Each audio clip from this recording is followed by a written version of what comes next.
nail polish colors. Ooh, look at you guys. Wait. Let's see. Is there one that's the same? Oh no, they're Yeah, different. I love it though. yeah. Compliment each other. Hey, and this is the first time I'm doing like such a bright color. Really, welcome, Yeah. welcome.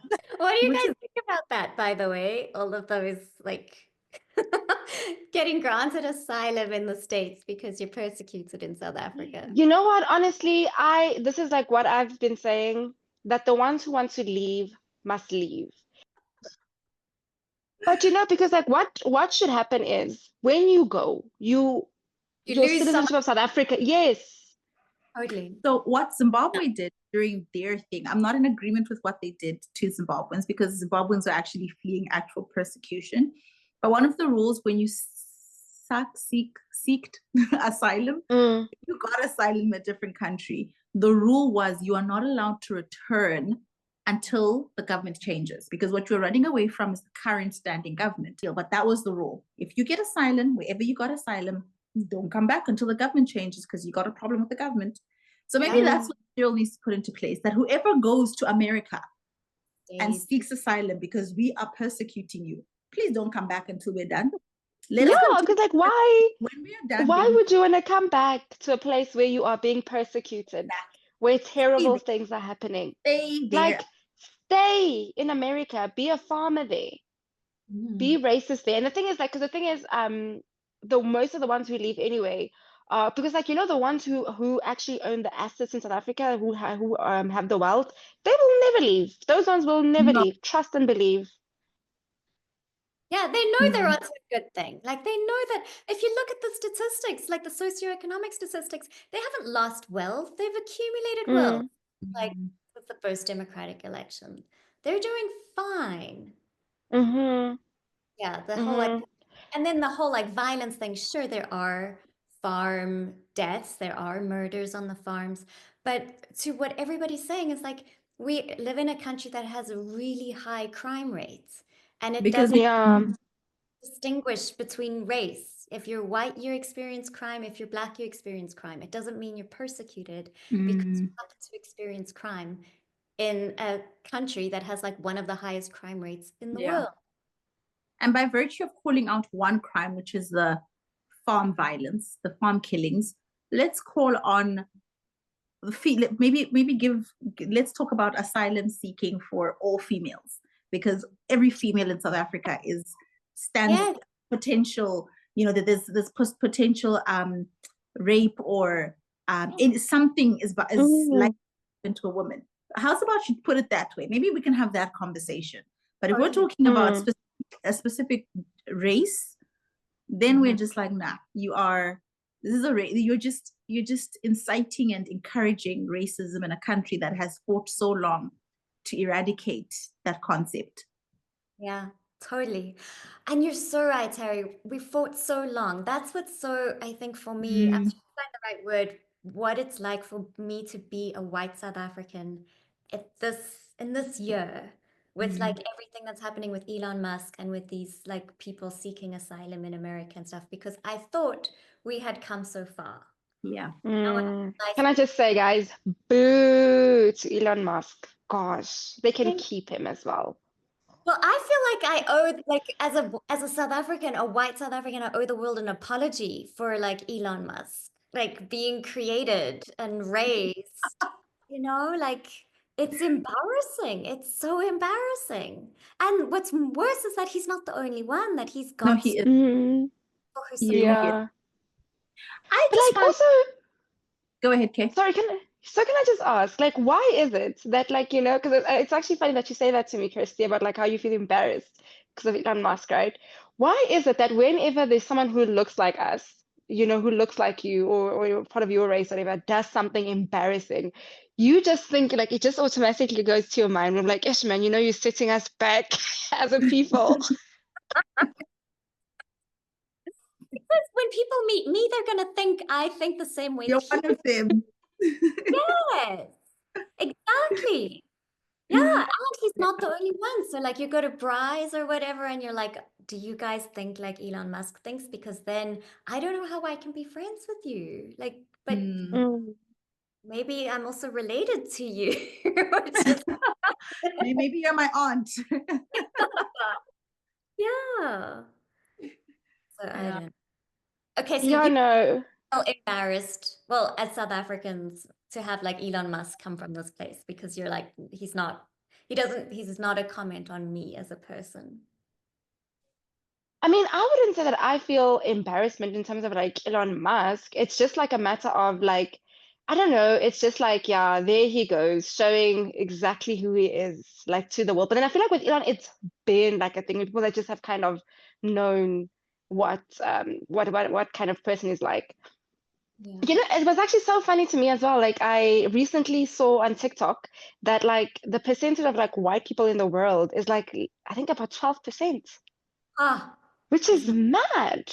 yes. Yeah, and it's like, and you know, I don't know how white people have managed to gain control like all over the world the way they have with such a small freaking percentage. Mm.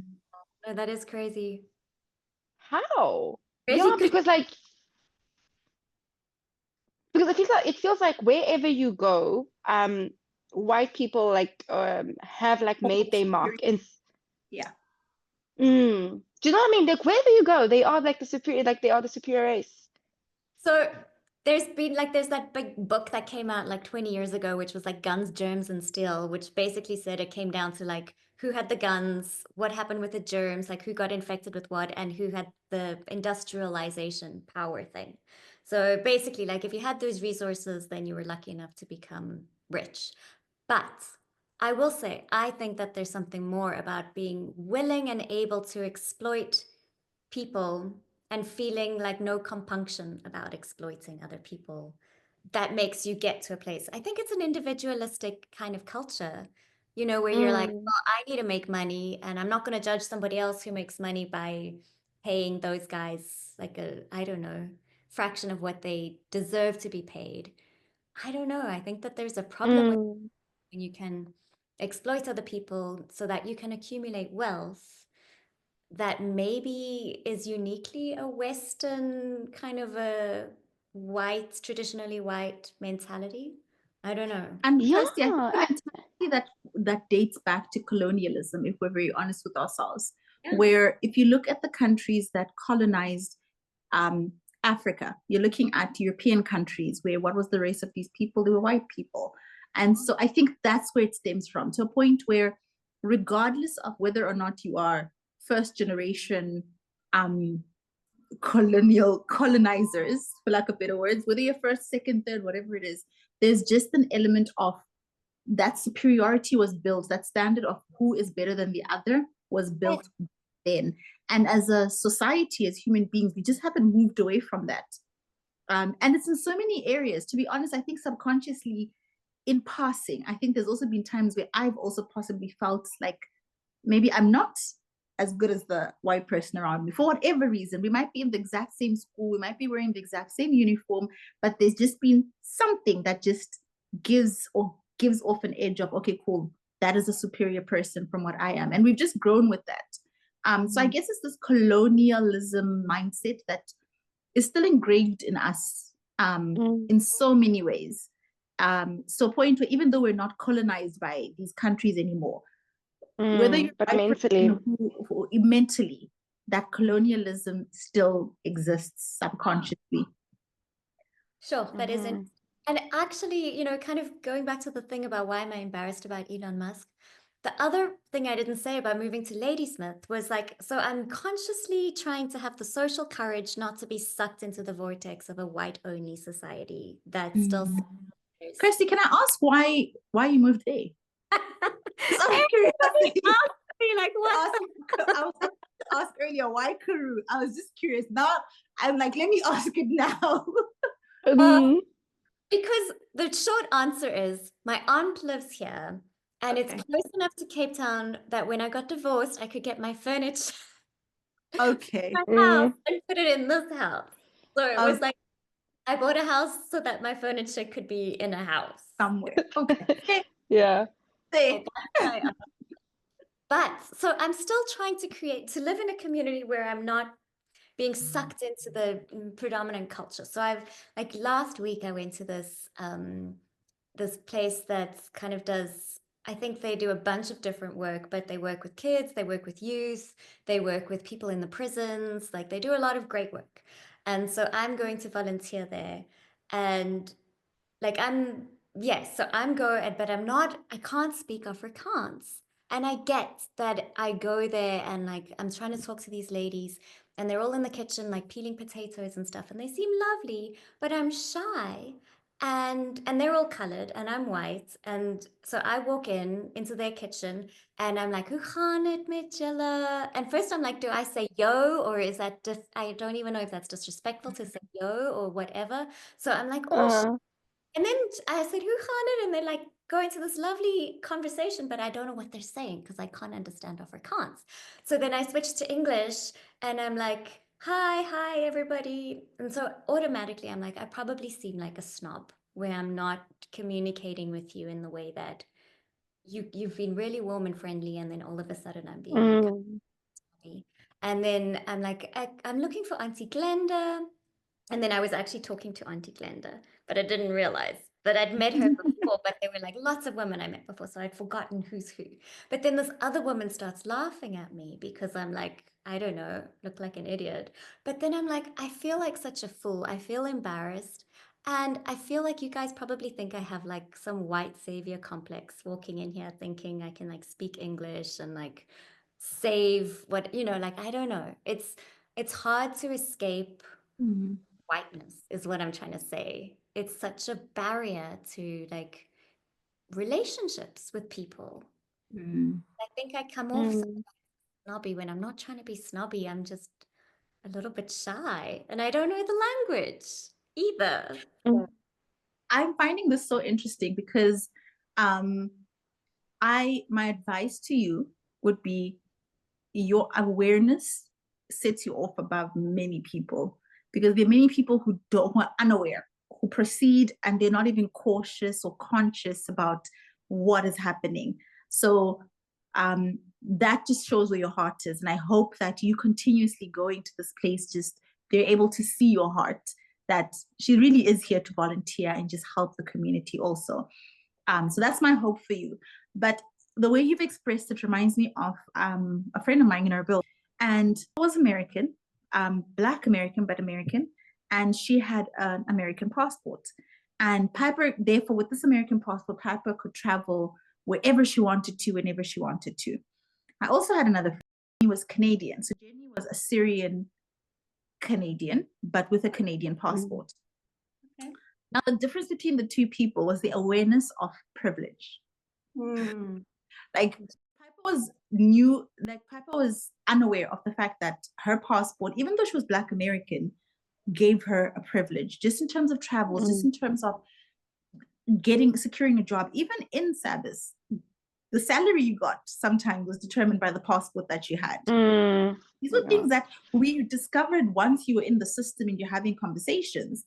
So it's things like that. And Jenny was very aware of it, to a point where, like you, Chris, like you really, when you were speaking, I was just like, this is Jenny.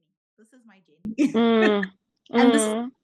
And she felt bad because, remember, living in Erbil, being a returnee, that's what they call themselves. People whose families fled during the referendum and all of that, managed to get passports and asylum, for lack of better words, in other places, but come back home to either work or work back and fit themselves back into the community of where they actually from, which is Kurdistan. And she would speak about it and be like, I feel so bad, even amongst my own people, fellow Assyrians, that I want to be a part of them so badly, but I'm not, because I do have the privilege of I can leave. Yes, I will go to the villages and I will help out in the villages and I'll do whatever I can. But after 3 weeks, I leave. And when I leave, I go live the life that I want to live. I go live the life that I am used to living. And then I come back and I do so she used to say the exact thing, that she feels like she's got savior mentality. Like people probably see her and they're like, oh, there comes now savior. And I used to tell her, the fact that you are aware of it, keep doing it. Keep showing up with the right mentality, and eventually people will just see it as, no, man. If it was this person is serious. If it was just a thing of being a savior, she should have quit by now, because yes, she saved us, she's helped out, she's come here twice ticked off. She's gotten her brown, Mm. doesn't need to come back. But I'm like, keep doing it. I'm like, this is where your heart is. Until today, she left Erbil 3-4 years ago. But every year, without a doubt, she goes to Erbil for 2 to 3 weeks.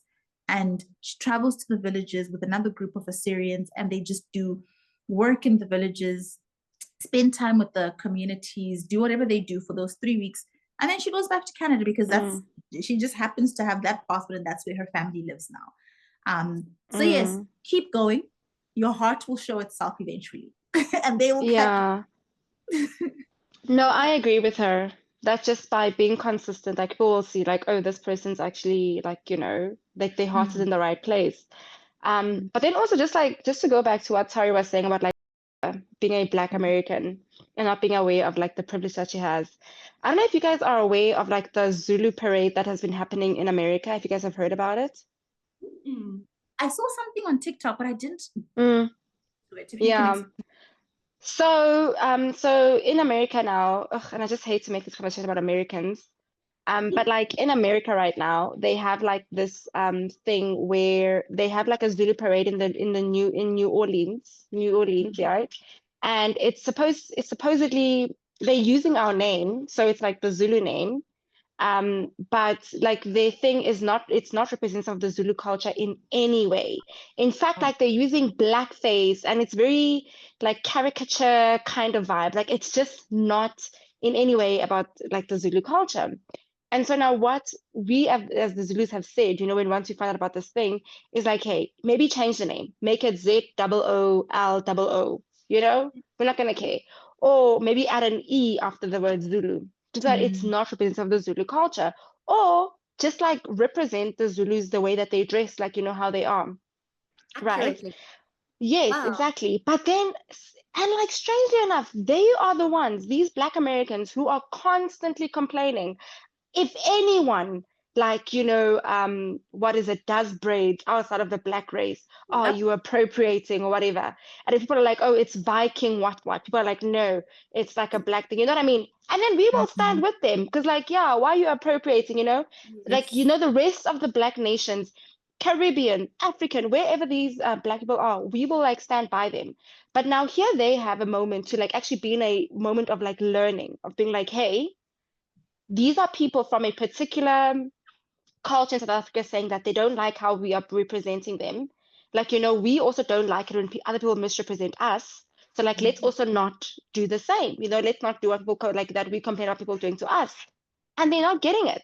And then like another thing, like a comment that I saw that really stuck with me is that, what? Black Americans who are American first outside of everything else. They are always just like thinking, oh, I'm American. And so like they, in their mind, that makes them more superior to any other Black person in the world. And so like, it's just, yeah, it makes it so hard like to empathize with them because like it feels like they don't see other Black people. If you're a Black African or a Black Caribbean or a Black person living in the UK, for an example, it just feels like they always have something to say. Like they are not the kind that will come and bring like, or will unite with other Black people. And this is why, like, I feel like sometimes as Black people, we are gonna always just remain divided. And that's why, like, our colonizers like succeeded because like they know that like we are very good at turning or like fighting amongst each other. How do you solve the situation? How do you solve the problem? I don't know, because now it's been like it's so bad because like obviously South Africans are not ones to back down, because now like the biggest perpetrators, the ones who are like fighting against like the South Africans, and when it came to this and like it's so funny as well, like how all the South Africans, other Africans, even Caribbean people have come to stand against these Black Americans who are in support of like the whole carrying on as they've been carrying on. Good question though. Sorry, I know you're going somewhere, but like, why do they care so much? Like, why are they so invested? Why don't they just say, okay, we'll change the name to ZOOLOO? Like, that's because they are very arrogant. They are very, very arrogant, because then they'll be like, yeah, everyone is taking our culture, you know what I mean? Because like, they're like, yeah, everyone like embodies like the Black American culture anyway because of the hip hop and they what have Everyone- you. Right. Yeah, but then you have like people like sometimes saying like, hey, at least I don't have to spit into something to tell me like where I came from, where my ancestors came from. Like it is. People are being so catty, like absolutely catty. Like people are tearing each other down. I need to go Like it is. watch a few more videos. Read the comments. There's even like this one girl, this South African girl. I don't even know what tribe she's from in South Africa. But like now there was a video where she made now where she's dressed, like what an American black slave would have been dressed as back in the day. And then she's got like cotton in her hand and she's just like picking the cotton like as then she's because you know how they said that they used to braid their hair like intricately like into like a map of some sort. Yes. And then now she's showing like her map. yeah. Huh. Now she's showing like her braids and she's like, oh man, now my map is not clear. Like her map for like the Underground Railway or whatever, or like what was the Yeah, map? so they would do, so it was like map like how to escape, I suppose, Right, like right. or where to go. Right. Yes, and so people would like braid it into like their Matt with her hair. Now, at yeah. Her braids are just normal braids, isn't she? Hasn't gone and Yeah, it's braided. just normal braids. Yeah, it's normal it's- braids, but now Map. normal braids. But she's like my map, and then she's trying to speak like an American. My map ain't clear no more because her braids are a bit old. What do you see? Like Wow. we're just going backwards We instead are. of being like. Okay, so Yeah, sorry, we what was the solution? I interrupted you. What the solution? Like we just have to come together as a people. And as I was saying, like the majority of like because like it basically feels like Black Americans are like they are becoming like their oppressors, like to Yeah. other Black people. They are just embodying the characteristics of their oppressors. Mm. Yet whenever something happens in America when it comes to Black people, it feels like The- the whole world, like every other Black person in the world will like stand behind them and be like, hey, this is Black wrong. Lives Matter. Exactly. Yeah. Exactly. But yet it's like, kind of feeling like Black Americans will not do the same for us. Right. Mm. Right. So it's not reciprocated. There's a lack of Yeah. empathy or understanding going the other way, where they're not. And you find Yeah. and you find that if you look at other Black American things that have taken place, let's look at something as simple as Black Lives Matter. It, to be honest, had nothing to do with Africa or other continents. Mm. This was a situation, something that was happening in America, and the whole world, Black and white people, were standing together on that. I think like, you said it. Yes, you said it spot on. Where it's an arrogance thing, and I think until they stop being arrogant and stop seeing themselves as the better race, they're going to be there's no solution, to be honest, because in a different situation, all it would have taken was the Zulu nation in South Africa being like, guys, we're not cool. You are not representing us accordingly, and we're kindly asking that you do something about it. And then be like, oh, my bad. Oopsie. Didn't mean to offend you guys. We're going to change it. It's a quick fix. But it's that arrogance thing of how dare you come and tell us what to do in our country. You African are telling us. Telling us how we do our Zulu parade or whatever. Mm. I like that there's so many other solutions, right? Where it's fine, do the Zulu whatever, but how's about you just stick to what we do? Stick to if you want to represent Zulu culture, whatever, go to the Zulu embassy, go to the South African embassy, ask them to assist you in actually hosting an actual Zulu parade. Right. There you go. We're not even asking, like the Zulu people, from what I understand, like most of the Zulu people are not even asking to be part of the Zulu parade. No. Just dress the way that the Zulus dress. Like do as they do. That's it. Let it be an actual Zulu parade if it is. And if it isn't, don't call it that. Change the name. Even like just by adding an E at the end of the Zulu. Then it'd be like, hey, it has nothing to do with us. just so it's not what it's Do you know what it's I'm not saying? There are so many things that they could do because, like, and you know, from even like, what I saw, okay, I think another thing that makes it worse is even if it was called the Zulu parade, but it didn't have little bits and pieces of actual Zulu culture. Because I think the video I saw did have people who were dressed in somewhat Zulu attires, but there was something about it that was not entirely done properly. And I think that's another thing also, right? That you are stealing parts of it and then trying to change it and make it your own, and then just messing up with things that actually matter to us as a Zulu people. And that's where the problem is. It's not, no one is saying don't do it. If you are fascinated and interested in our culture, sure, but respect it in totality. That's really what people are asking. That's it. And like that is literally all that anyone's asking. Because you know, when they go on about braids, and like people are like, oh, Viking braids, and they're like, no, this is not Viking braids, this is like a Black American thing. Where you can, you know what I mean? We are like with them. Now I'm just gonna be like, no, those are Viking braids. Because excuse me. Viking braids, what do you mean? What do you mean? I don't know. I know braids are a thing because it's obviously a part, it falls deep into culture. But a part of me is also like, braids are one thing. A whole culture, a whole nation is what you're playing around with. We supported you about braids. You cannot Do you know what I'm saying? Support us about a whole nation of people. Bruh, like that's why I'm like, no, man. Like something is going on. Like, you know, actually, let's just say something, guys, is going on in America. No, that's true. I feel like everyone in America is just not okay, really.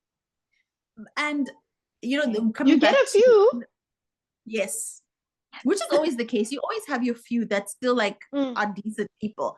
But I think this comes back to what you're saying about Elon Musk, where for me, him having such a close-knit relationship with a person like Donald Trump speaks volumes of him as a person. And so for me, that was it. Like as soon as he started getting buddy with Donald Trump, I was just like, well, that's it. No, and like I really hope, you know, because like, isn't it, they say that it was mostly, obviously you have like your white conservatives who voted for Trump in, you have your Latinos who voted Trump in, they were also a big majority, and you have your Black men who are also like a huge majority who voted for Trump in. So let them reap the consequences. Why would Black men vote for Trump? I don't know, because he promised to, I don't know, maybe boost the economy. And also maybe just because like Black men generally also just don't really support anything with Black women. Most of them like secretly hate Black women. That's true. Really? Yep. How do you know? In what ways? Because I think it's the mentality of being ruled or governed by a person, by a Black, not necessarily directed at the fact that it was Kamala, but just the fact that she's a Black woman. Nothing else. It was Kamala as a Black, it was Black woman versus white man. And it's like, who would I rather be my president?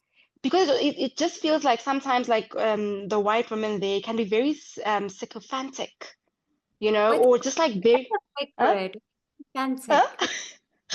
Yeah, I've been hearing it lately because of, you know, ChatGPT. You know, so it's just like ChatGPT. I'm exposing myself. But you know how ChatGPT, right, like has been outed as like sycophantic lately. Like they're using this word a lot, sycophantic. So it's just like stuck in my mind because like ChatGPT will just like support everything that you do now, you know, because it wants you to like it. Okay. So even if you, yeah. So that's just kind of like, you know, it just feels like, especially like, you know, they're very sycophantic towards white men. So they will do whatever the white man wants them to do just so that they look good in that man's eyes. So they will, like in terms of like most of them, especially like the conservative ones, the ones who, you know what, I feel like all of this comes down to being like male-centered. Women who are male-centered are dangerous. They are actually very scary to be around because they will do anything in order to look good to the man, regardless of like what race the man is. But just like I feel like just a male-centered woman, dangerous. And yeah, and I feel like that's the thing, the main thing that also just makes them like very scary, like to be around. It's like, because I've been thinking like even like because you know I've made some friends as well, like you know when I was teaching abroad, like with Americans, and I'm realizing that the friends that I have, like you know, to this day that I still talk to on a regular basis, are not your white Americans. Like I don't long term, it just has never worked out for me. Like it's either if you're American, you are either a Black American, Filipino American, Mexicano American, but like you are part of the minority. And then like I feel like that kind of Ferments the friendship. yes. What I find so interesting about what you said is like you don't trust white Americans, but you come from South Africa. Like you Yeah. hate South Africans more than you trust white Americans. You know what? I do. And I think the reason that I personally trust South Africans is like, or even like just white South Africans or yeah, let me say what like Indians, I'm on very rocky ground. So I think that's the race that I'm very on rocky ground with. If you're gonna point fingers to a race. I feel like, you know, with white people, either they show you who they are and you just know, okay, this one is this, you know? Right, that's true. You would know where they stand. That is true. Yeah, in most cases, like I feel like you will know where you stand. Like with if a person's like if you meet like with a racist, with a white racist, generally speaking, you know. Yeah, fair enough. Like 80% of the time. Yeah, 80, 90% of the time, you know what you're dealing with. But And then also then just like going, of the time you figure it out over the course of the next little while. But it'll come say that out. again? The reality is it will Yeah, come out. Whether it's in yeah. something they say or in a certain behavior or a certain look you get from them, you will pick up. They can't hide it. Yeah. They cannot hide it. Even if it's subconscious, if it's just engraved in them, but they're trying their best not to be, you'll pick up on it Yeah. Just to put your mind at ease, Kirsty, you have not given any signs. at all. You're not one of them. You're safe. Except for my white savior complex. But hey, I'm working on that. Yeah. It would have come out. Like it they cannot hide it. Like it cannot they can't hide it, shame. And then also like just with my history as well, like because I had like a friend in primary school and high school. I mean, we've kind of lost touch, but like there's no bad blood between us. Another like a white girl that I was friend with, Justine, love her to bits, even though we don't really chat anymore. We're just like very different people. But I even remember this one time she invited me to her home while because when I was studying in the Eastern Cape, because she lived in PE. She invited me to she's like, hey, your break is only 1 week. Instead of going back home, come and like stay with me and my family, you know? And so I was with her and her family. And then I remember her dad said something racist. This one, like one of the times that I was with them. You see what I'm saying with it? They can't hide it. And I just remember like her and her mom were just like, no, that is not okay. You know, you don't, you know what I mean? And I was just like, yeah, You're good people. They are good people. And like even like this friend now, she adopted like a black kid. And like I'm also very sure that like the kid is being treated well, just like based off like my interactions with her in the time that I was with her in primary school, high school, and even like a little bit when we got to know each other, like when we're in varsity, even though we're in different universities, and our constant communication. Like she's someone like who's very aware of like the black experience. So and is not in denial about it or like, oh, you know, here's a black person acts like a victim again. You know, she doesn't have that mentality. Right. Okay, but here's my question. Would you ever date a white South African man? You know what? No. I will say, like I was friends with a very liberal seeming white guy. Like we even traveled together. He's actually the person that I even went to Ireland. Right? Okay. I Yes, we remember even about this. yes. And like he was he seemed like a very open-minded, very liberal dude, right? But then like I remember like I got so irritated with him like when we were traveling together because whenever we'd like meet up and we were chatting to other different people and they'd be like, oh, South Africa, how's that? Whatever, whatever. And he would just complain. And it's like, bruh, You went to private schools in freaking South Africa. You live like he was living like in the north of Joburg, you know, where it's known that people who live there like generally just are doing better financially. Oh, yeah. His sister married like a black man. But then like it was just like he was always complaining, oh man, the water was a crap. And I mean, like, yes, you know, if you're gonna be upfront about it, maybe say, oh, it's such a beautiful country, but maybe this and this and that. But he just always had something negative to say about South Africa. Whenever we would meet with other people. I remember towards the end of the trip, him and I got into like a huge fight about it, where I'm just like, listen, at that time, because you know, when I was working in Erbil, I'm like, I work in freaking Erbil, right? Where like it is very easy to say negative things about like Erbil. But like whenever someone's asking me, like, oh, how is it working in Erbil? And you know what? I will have like good things to say about like working in Erbil because like I would notice like the good things about like being there. But like he just like out of all that time, like he's just like, oh no, things are so bad. You know, like he's a Trump, oh, there are terrible things happening in South Africa kind of vibe. Like he was just giving very much that vibe. And like it was after that trip that him and I stopped being friends. And mind you, him and I would talk all the time, once a week, you know, back when Skype was a thing. And even though like maybe if we would miss each other, we'd leave each other, you could leave little video, yes, recorded videos and whatever. We would do that every single week without fail. And like he's actually one of the people that helped me make it through my working thing when I was in Taiwan. Like because he was there for me. You know what I mean?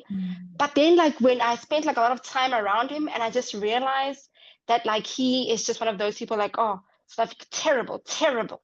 And it's like, what is terrible for you as a white man in South Africa? Come on. And for that to be what you're leading the conversation with, that's the problem. Every single time. And never a positive thing. Never. Yeah. Okay, but I'm going to defend your friend for a minute, your old friend, because I think as a white South African, there's a culture of the way that we connect with each other is by complaining to each other. It's like how we bond. And I know it's weird. I know it's weird because I remember first moved to Canada when I was 16, I would like people would ask me not how South Africa was, but about anything else, and I'd like start complaining, and I'd see their faces be like, "This is weird that you're complaining so much about this," and then I would realize, oh, this is not like that. They don't share the same way that you bond. But when I come back to South Africa and you like see a friend and you're like, how's life? And they're like going to list a whole grocery list of like all the terrible things that have happened to them. That's interesting.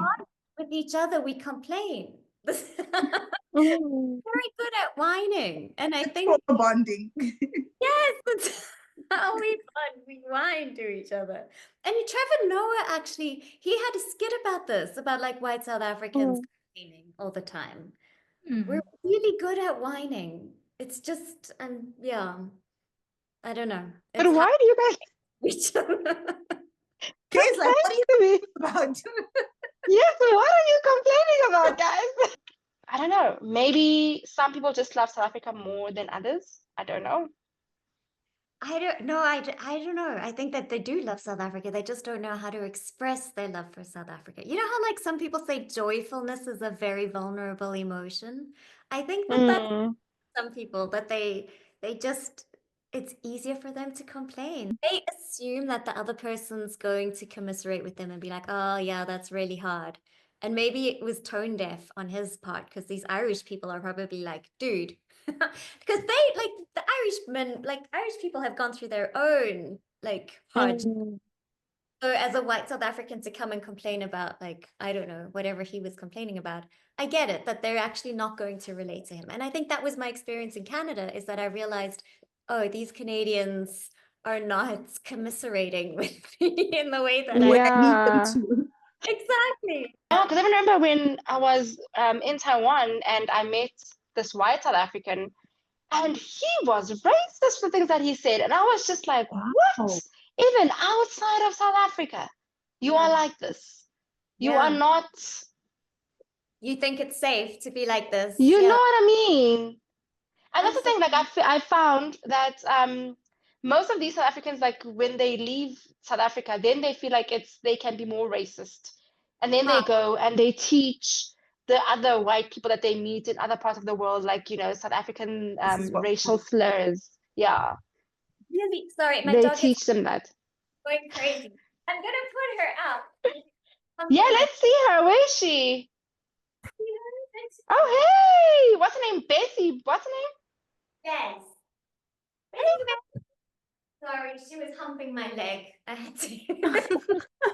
Getting inappropriate. But okay, so here's my question. Is it white South Africans or is it just racist people in general? Because I have to say, with the Canadian election, a lot of Canadians were very unhappy about the vote going liberal because they were saying, oh, the Canada I know has died. Even though, like, the Canada they know is like 1950s whitewashed Canada, there's always been an Indigenous population in Canada. Like, it's never been the way that they think it has been. They've just been exposed to a little pocket of like white Canadian. So I don't know if it's white South Africans or just racist people in general who are being emboldened. You know, I think maybe for me, just previously hearing like about the percentage of white people in the world, where like maybe now I can kind of understand why they are the way that they are.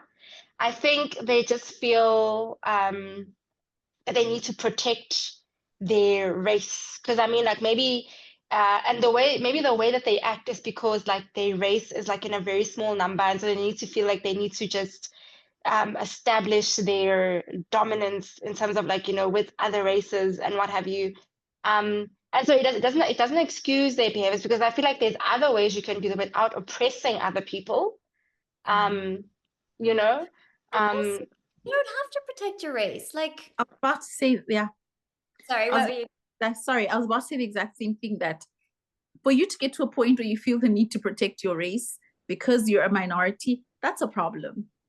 What are you protecting it from? What are you trying Why to? though? No, sorry, like I'm just gonna say, as a Zulu person, like a proudly Zulu person, I would hate it like if there were no more other Zulus around. And maybe it's also like there was this book that I read like maybe a month ago, where like this person's everyone from their community of their culture just got wiped out, and there's only 2 of them left.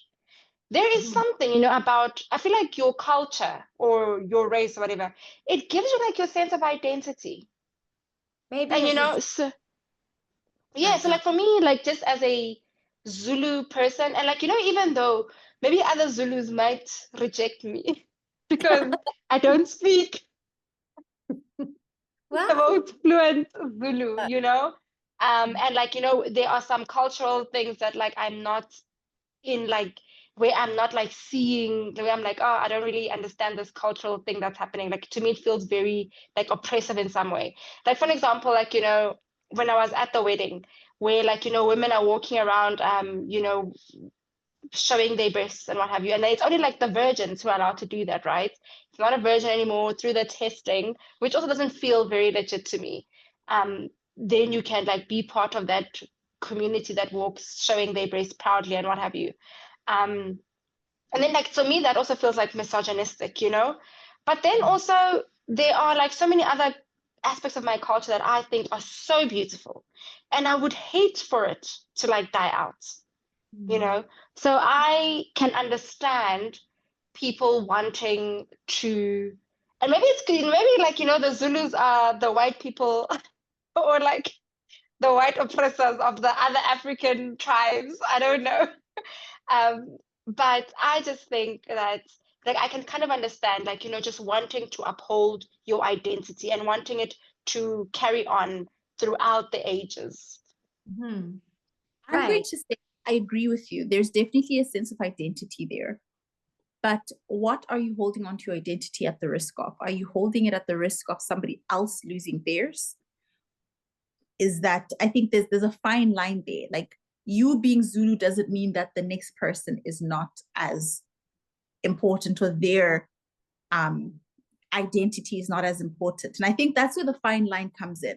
there's nothing wrong with being proud of being Zulu and being like, okay, cool, I'm going to keep upholding my Zulu culture. And in every space I'm in, I'm going to be proud about being Zulu. I'm going to talk about it. I'm going to educate people about it. I'm going to do what I can to keep the Zulu tradition and keep my Zuluness intact. And to a certain extent, hold on to it so that we do not deteriorate our sense of being. But this should not be at the risk of a closer person losing sight of who they are or losing value in who they are. And I think that's where the fine line really lies, where to what extent are you upholding, are you trying to hold on to, and that fear of losing self, where do we draw the line? Where do we draw the line between I'm doing this as a sense of pride and identity, and now I'm just oppressing the next group of people? I think that's really insightful, and it's the idea of like the dominant culture versus to create almost this like what is it called, homogeneous society where yes. No, because I know, like, so for like just in the South African context, like for an example, I know that, or rather I've heard that, like, you know, with so even like say like a white Afrikaans person wanted to marry someone outside of their race. Apparently that's very difficult in the Afrikaans culture because, like, you know, everyone's like, no, you need to marry another Afrikaans people to like another Afrikaans person to uphold the Afrikaans culture. You know, and I don't know, how do you guys feel about that? Because I don't necessarily think that is a bad thing. Okay. Oh, that's a hard one because I think it is bad. Me too. I think it is. I didn't think it is. You can go first. I guess my reason for thinking it's bad is that I think that that's an element of just being kind of racist, you know, in the sense of like we can only stick with our own and be with our own. And it's the same in Jewish culture where you can't marry somebody outside of your religion. And I think that we accept it as culturally, well, that's their culture, but I actually don't think it's cool. I think people should be free to be with who they want to be with because diversity is wonderful. And if you happen to meet another Afrikaner that you gel with, great. But if you happen to meet somebody who's got a completely different background, you should feel free to be with that person too. I don't know. Terry, what were you going to say? I think I'm going to agree with Kirsty completely that I think it's the notion behind it being we're trying to uphold the Afrikaner tradition. And let's not just hold it to Africa, because it's with other cultures also. It's the Jewish people, it's even the Muslim people, if we look at it that way, because it's also different sects of Islam that you must marry within a certain group of Islamic. If you look at even deeper, in be it Emirati or even Kurdish people, you're looking at it as families that you must marry within the family. Listen, I feel like it's moved from being a cultural thing to just being let's not mix with other people. Right, it's like we're this us. Yeah, group. Let's just we're good. We are. We're perfectly fine as we are. So let's not allow other people to come and dilute what we have, because you'll find that man who decides, or woman who decides to marry outside of their culture, their children, their family, they're just not held with as much respect or treated the same way anymore, because you have diluted our genes or our, you know, our cultural bloodline. That's the word I was looking for. Our bloodline. You diluted our bloodline. And it's interesting you say that amongst African people. It's with everyone, because even in Zimbabwe, there's a thing of marrying outside of your own culture in Zim is also looked upon weirdly. So if you're Shona and you marry a Ndebele person, there's a stereotype around that Ndebele people, Ndebele women are a certain way. And so bringing home a Ndebele woman, you and your marriage, it just looks odd. Like everybody looks at it odd, no matter how great of a woman she is, how different of a woman she is. There's just a stereotype around these people. And vice versa, I guess, because bringing home a Shona person into a Ndebele household is like, oh, did you not find anybody? Could you not find one of us? What I said to my Shona, I have a Shona young man who's trying to woo me, and I'm like, okay, what would your family say if you brought me home? Like, but Shona people are very open-minded, Kirsty. especially people who've traveled. You will find so many interracial Shona couples. Yeah. Let me just put it out there. His family would probably embrace you beautifully. Okay. I'm gonna tell you guys like why I am kind of in support of this thing. Yes.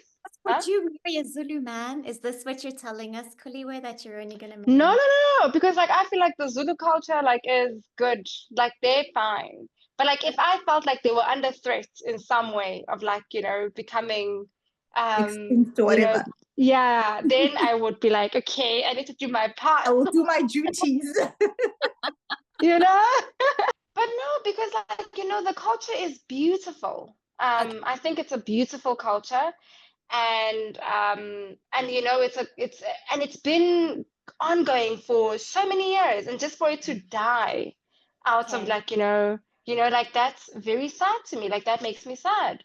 And then like even like how, for an example, like I'm just gonna bring Americans again, like how Americans like sometimes hate the fact that as soon as like especially like a Black American man gets successful, he will marry out someone outside of his race.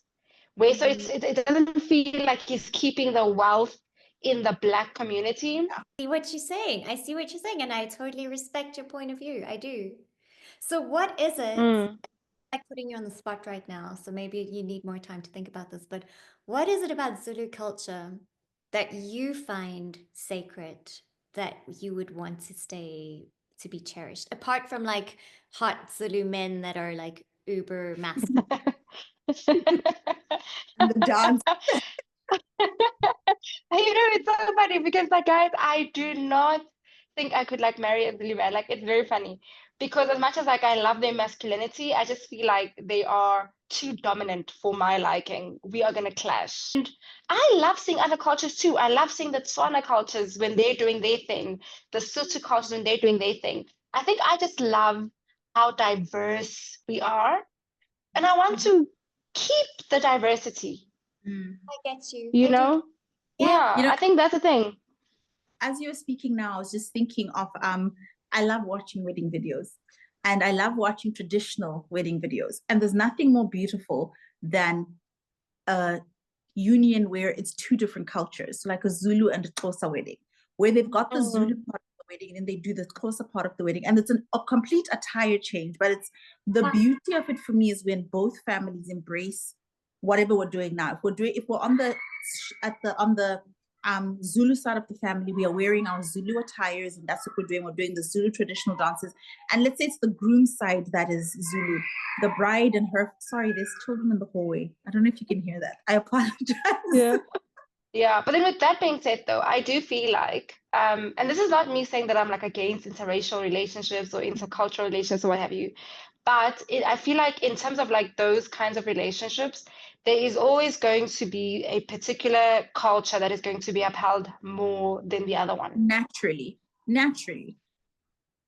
And more often than not, it becomes the father's culture because of this notion that, especially in black situations, where it'll more often than not being the father's language or culture that is followed through, because naturally when a woman marries into the family, she becomes a Zulu bride. She's a Zulu wife. So she must, if it's let's say a Tswana lady marries a Zulu into a Zulu family, she's now Zulu, essentially. Yeah. I get that. And there will always be one that is more dominant than the other, most definitely. Yeah. But these are interesting things to consider when you are scouting for who you end up with.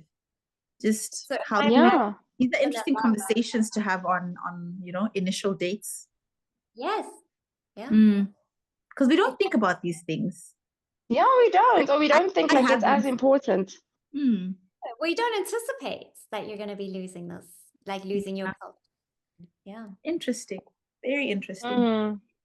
But I guess it's also a real question of you now, and I love how you put it, Kay, when you're talking about identity, where you now choose, I guess, what part of your culture is the most important to you. What do you want to hold on to as an individual?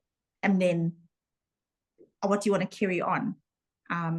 Because the reality is, I guess, not living in Zululand and being surrounded by these things on a daily basis, being surrounded by the traditional ceremonies and all of that, there's a lot that you're not exposed to. So you don't know And like you even said, like Mm, not as deep as it gets, but you're Zulu and you're proud of it. So that which you're proud of, mm. very good for you to then take that on. It doesn't make you any less Zulu. You are as Zulu gets. It's But in your here's my blood. question. I have a question.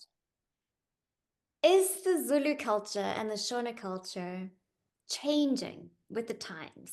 Like, like, do you feel like the Zulu culture that maybe your parents know is not the same Zulu culture of your generation? Or does it still feel like it's very much the same? I'm going to say there's a lot of changes. Like I don't even know some things that happen now.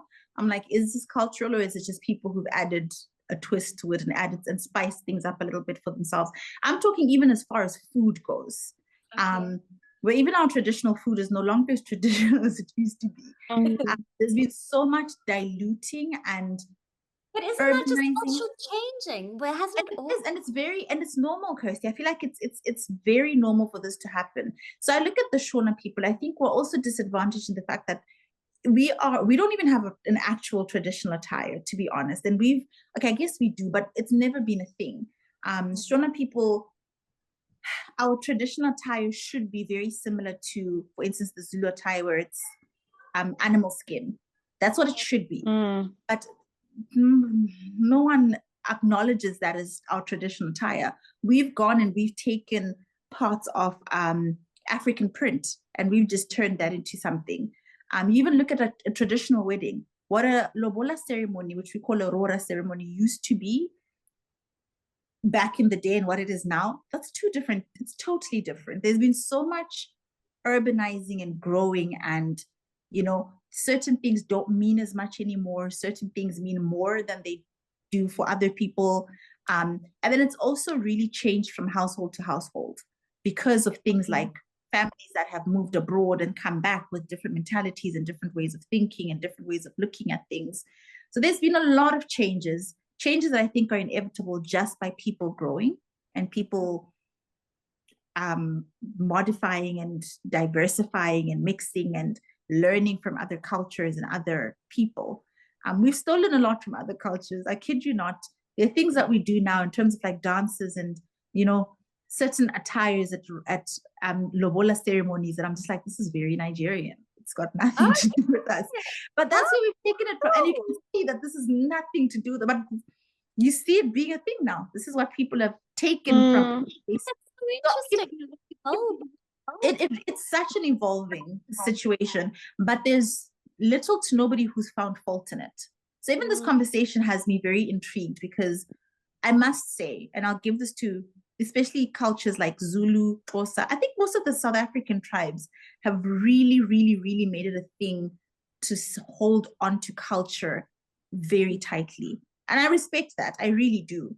Because I feel like there's some things that we've lost sight of that is like, oh man, I wish we hadn't completely eradicated this or made it a non. And it's actually so funny that you're saying this, Tari, because when I was posting the wedding, the Zulu wedding, Yes. okay, yeah.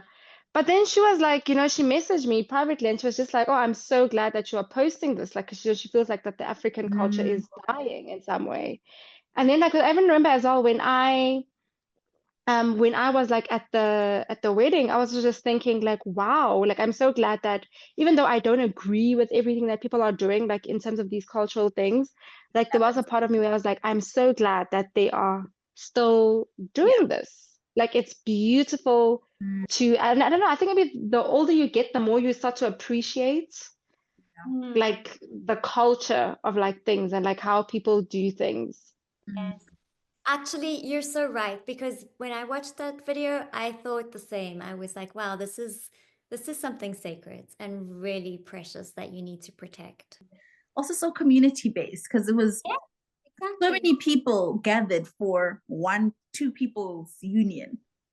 Yes. And such a community event.